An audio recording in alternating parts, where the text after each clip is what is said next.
High everyone, I am Sumedha and welcome to my day mini vlog. आज सकाळीच मोशी स्टोअरवर आले आणि आमचे स्टोअर मॅनेजर सागर यांच्यासोबत डेली ॲक्टिव्हिटीज आणि प्लॅनिंगवर थोडंसं डिस्कशन केलं. त्याच वेळेला कस्टमर्स येणंही सुरू झाले होते, त्यामुळे दिवसाची एनर्जी लगेच हाय झाली. इतक्यात एक खूप क्यूट बेबी कस्टमर आला. माझा हात पकडून पकडून माझ्यासोबत चालत होता. ऑनेस्टली अशा मुवमेंट्समुळे सगळा थकवा निघून जातो.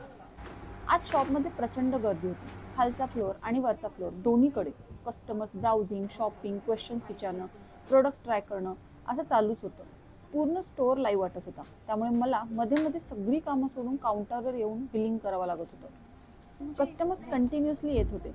New moms, parents, grandparents, कुणाला मॅटर्निटी वेअर पाहिजे होतं, कुणाला न्यूबॉर्न इसेन्शियल्स, कुणाला गिफ्टिंग ऑप्शन्स. स्टाफ सगळ्यांना पेशंटली हँडल. बाहेर आलेला न्यू स्टॉक बिलिंग बारकोडिंगसाठी रेडी होता. पण गर्दी जास्त असल्यामुळे जसा थोडा क्राऊड स्लो झाला तसं पार्सल्स उघडून एक एक प्रोडक्टचं बिलिंग आणि बारकोडिंग सुरू. तेवढ्यात एक न्यू मॉम स्पेशली व्हिजिटला आले होते. त्यांचा व्हिडिओ रिव्ह्यू घेतला. त्यांनी आपला एक्सपिरियन्स खूप ब्युटिफुली शेअर केला. रिव्ह्यू नंतर परत काम सुरू केलं. आतमध्ये कस्टमर चालूच होते आणि स्टाफ फुल ऑन हँडल करत होता.